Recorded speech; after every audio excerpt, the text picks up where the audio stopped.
Welcome to Telugu IAS YouTube channel. ఈరోజు మనం UPSC 2021 ప్రిపరేషన్లో భాగంగా జియోగ్రఫీ క్లాస్ 6th ఎన్సీఆర్టీ అని తెలుగు మీడియంలో నేర్చుకుందాము. అవర్ కంట్రీ ఇండియా, మన దేశం భారతదేశం అనేటువంటి పాఠ్యాంశాన్ని ఈరోజు మనం నేర్చుకోబోతున్నాము. భారతదేశాన్ని ఉపఖండం అని పిలుస్తాము. దానికి కారణం ఏంటంటే ఇది ఖండానికి ఉన్నంత విస్తీర్ణంతో లేకపోయినప్పటికీ ఒక ఖండానికి కావలసినటువంటి భౌతిక, సాంఘిక, సాంస్కృతిక వైవిధ్యాలు కలిగి ఉండటం వలన మనం భారతదేశాన్ని ఒక ఉపఖండంగా పిలవడం జరుగుతుంది. ఇది మూడు వైపులా కూడా నీటితో ఆవరించబడటం వలన మరియు ఒకవైపు మాత్రమే భూమిని కలిగి ఉన్నందున భారతదేశాన్ని ద్వీపకల్పము అని కూడా అంటారు. ఇక్కడ మనం ద్వీపకల్పము అంటే పెనిన్సులా అని ఇంగ్లీష్లో అంటాము. అదేవిధంగా ఉపఖండము అంటే సబ్ కాంటినెంట్ అని పిలుస్తాము.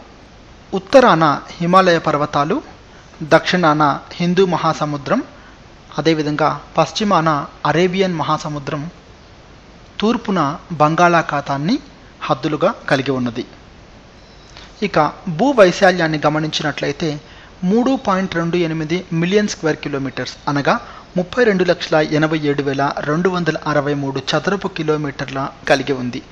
కాశ్మీర్ నుంచి కన్యాకుమారి వరకు 3,200 కిలోమీటర్ల వరకు, అదేవిధంగా అరుణాచల్ ప్రదేశ్ నుండి కచ్ వరకు 2,900 కిలోమీటర్లు కలిగి ఉంది. గుజరాత్లో ఉన్నటువంటి కచ్ ప్రాంతం నుంచి ఈ ప్రాంతం వరకు కూడా 2,900 కిలోమీటర్లు కలిగి ఉంది.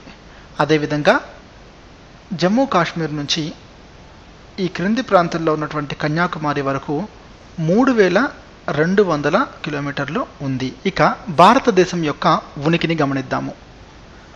భారతదేశం ఉత్తర అర్ధగోళంలో ఉంది. కర్కట రేఖ దాదాపు దేశానికి మధ్యగా వెళుతుంది.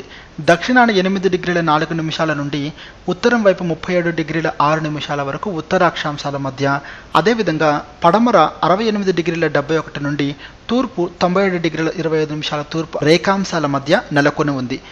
జనాభా దృష్ట్యా ప్రపంచంలో భారతదేశం యొక్క స్థానం 2. మొదటి స్థానంలో చైనా ఉంది. 2011 లెక్కల ప్రకారం చూసినట్లయితే 120 కోట్ల మంది జనాభా భారతదేశంలో ఉన్నారండి. చైనా అనేది ప్రపంచంలో మొట్టమొదటి స్థానంలో ఉంది. ఇక్కడ మీరు ఇంగ్లీష్ టర్మినాలజీని గమనించాలి. ఉత్తరార్ధగోళం, నార్థర్న్ హెమిస్ఫియర్, కర్కట రేఖ, ట్రాపిక్ ఆఫ్ క్యాన్సర్, ఇవన్నీ ఒకసారి చదివితే గుర్తుంటాయి. మళ్ళీ ఒకసారి రివిజన్ చేయడం ద్వారా రేపు ప్రశ్న అడిగినప్పుడు మీరు తప్పకుండా సమాధానం ఇవ్వడం అనేది మీకు సులభమవుతుంది. ఇక్కడ వాతావరణము, వృక్ష సంపద, వన్యప్రాణులతో సహా భాష మరియు సంస్కృతిలో చాలా వైవిధ్యాలు ఉన్నాయి. ఈ వైవిధ్యంలో మనల్ని ఒకే దేశంగా బంధించే సంప్రదాయాలలో ప్రతిబింబించే ఐక్యతను మనం కనుగొంటాము. దానిని భారతదేశం భిన్నత్వంలో ఏకత్వం కలిగినటువంటి దేశంగా మనం పరిగణిస్తాము. ఇక్కడ వాతావరణం అంటే క్లైమేట్, వృక్ష సంపద అంటే వెజిటేషన్ అంటాము, వన్యప్రాణులు అంటే వైల్డ్ లైఫ్. ఈ రకంగా ప్రతి దాన్ని కూడా మీరు ఇంగ్లీషు తెలుగు అనువదించుకుంటూ చక్కగా అర్థం చేసుకుంటూ వెళ్తే కొద్ది రోజులకి మీకు పూర్తిగా అంతా టర్మినాలజీ వచ్చేస్తుంది. మీరు ఇంగ్లీష్లో కూడా అత్యద్భుతంగా రాయగలుగుతారని నేను భావిస్తున్నాను. ఇక భారతదేశం యొక్క పొరుగు దేశాల గురించి మనం తెలుసుకుందాము. సుమారు 29 డిగ్రీల గొప్ప రేఖాంశ పరిధి కారణంగా భారతదేశానికి 2 సరిహద్దు ప్రదేశాల వద్ద ఉన్నటువంటి స్థలాల స్థానిక సమయాలలో చాలా తేడాలు ఉండవచ్చు. పశ్చిమ అంటే గుజరాత్ నుంచి తూర్పున ఉన్నటువంటి అరుణాచల్ ప్రదేశ్లో సూర్యుడు 2 గంటల ముందుగా ఉదయించడం జరుగుతుంది. దాన్ని బట్టి చూస్తే గుజరాత్లో ఉన్న టైంకి అరుణాచల్ ప్రదేశ్లో ఉన్న టైంకి చాలా డిఫరెన్స్ ఉంది. మనము ఇంతకు ముందు నేర్చుకున్నటువంటి పాఠ్యాంశాలలో మనం 82.5 డిగ్రీస్ ఏదైతే ఉందో దాన్ని మనము ఇండియన్ స్టాండర్డ్ టైంగా తీసుకున్నామని మనం చదువుకోవడం జరిగింది. ఈ స్టాండర్డ్ టైం ఉండడం వల్ల ఇప్పుడు అరుణాచల్ ప్రదేశ్ కానీ గుజరాత్ కానీ అందరూ కూడా ఒకే రకమైనటువంటి టైంని మనం ఫాలో అవుతున్నాము. ఇది దాని ఇంపార్టెన్స్ని తెలియజేస్తుంది అనేది గ్రహించండి. ఇక మనకి భారతదేశానికి పొరుగు దేశాలు ఏమేమి ఉన్నాయంటే చైనా, భూటాన్, నేపాల్, పాకిస్తాన్, ఆఫ్ఘనిస్తాన్. ఇక్కడ తూర్పున బంగ్లాదేశ్, మయన్మార్తో భూ సరిహద్దులను భారతదేశం పంచుకుంటుంది.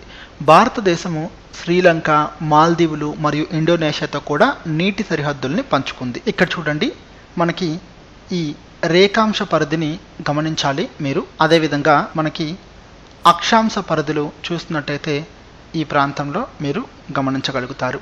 ఇక మనకి సరిహద్దు కలిగినటువంటి దేశాలు ఏమైతే ఉన్నాయంటే ఆఫ్ఘనిస్తాన్, పాకిస్తాన్, చైనా, నేపాల్, భూటాన్, బంగ్లాదేశ్, మయన్మార్ మరియు ఇండోనేషియా, శ్రీలంక, మాల్దీవ్స్ ఇవన్నీ కూడా సరిహద్దు దేశాలు.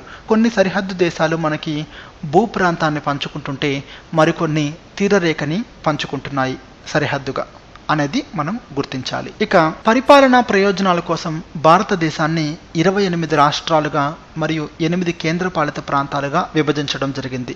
ఢిల్లీ అనేది జాతీయ రాజధాని అనేది గుర్తించాలి. ప్రధానంగా భాషల ఆధారంగా రాష్ట్రాలు ఏర్పడ్డాయన్నది మనం గమనించాలి. పర్వతాలు, పీఠభూములు, మైదానాలు, తీరాలు మరియు ద్వీపాల వంటి భౌతిక లక్షణాల వైవిధ్యంతో భారతదేశం గుర్తించబడింది.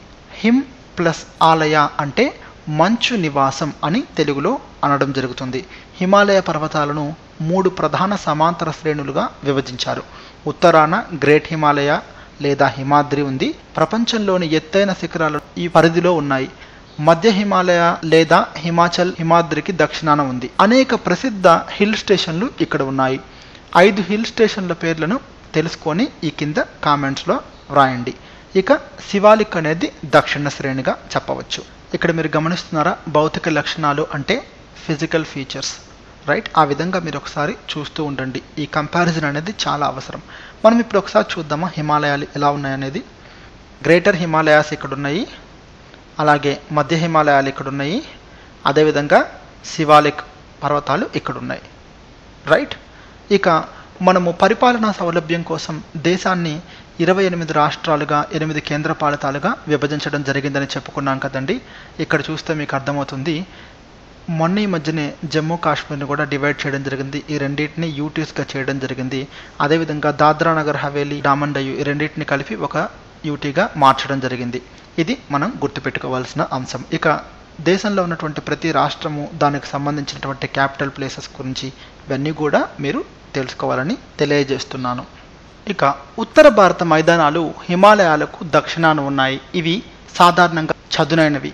సింధు, గంగా, బ్రహ్మపుత్ర మరియు వాటి ఉపనదులు, నదులు నిర్దేశించినటువంటి ఒండ్రు నిక్షేపాల ద్వారా ఇవి ఏర్పడడం జరిగింది.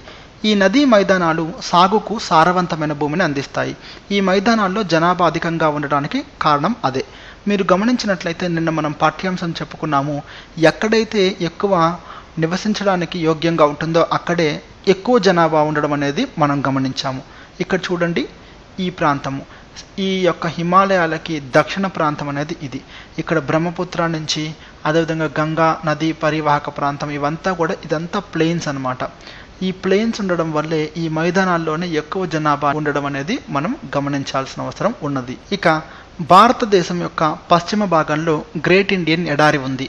ఇది పొడి, వేడి మరియు ఇసుక విస్తీర్ణం కలిగినటువంటిది. ఇది చాలా తక్కువ వృక్ష సంపదను కలిగి ఉంటుంది.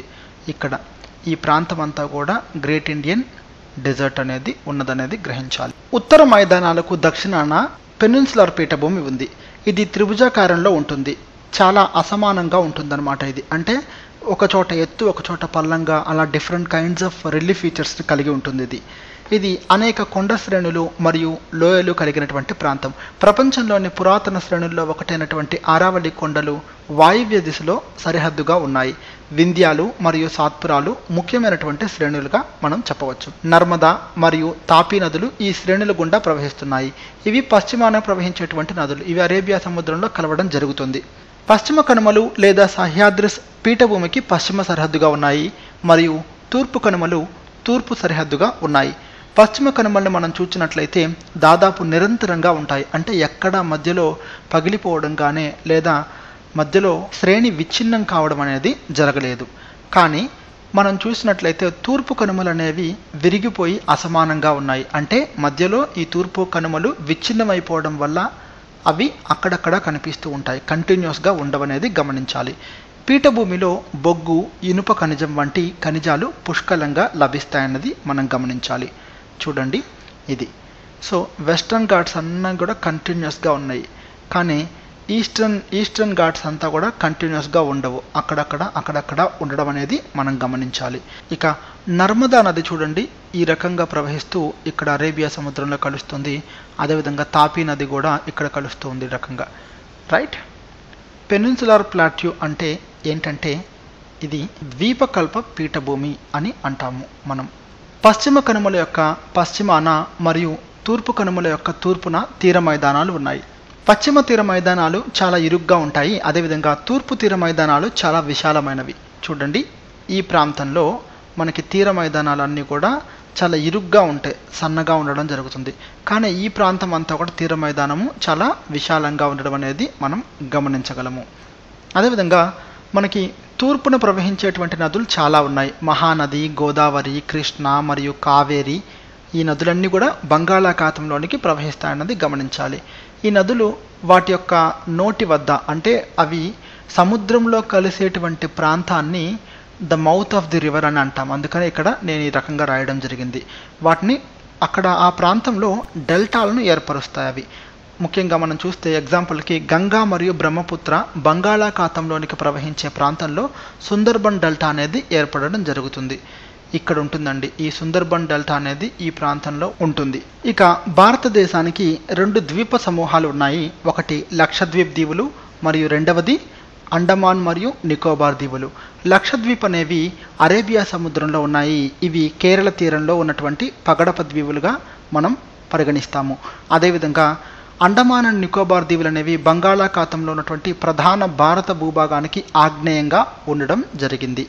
ఇది ఈ యొక్క భారతదేశ ఉనికి మరియు స్థావరం అనేది మనం తెలుసుకోవడం జరిగింది. ఈ యొక్క ఫిజికల్ మ్యాప్ని అలాగే పొలిటికల్ మ్యాప్ని మరియు నైబర్ కంట్రీస్ గురించి కూడా పూర్తిగా తెలుసుకుంటారని ఆశిస్తున్నాను. Thank you so much my dear students. Please subscribe to Telugu IAS channel for more Telugu lectures.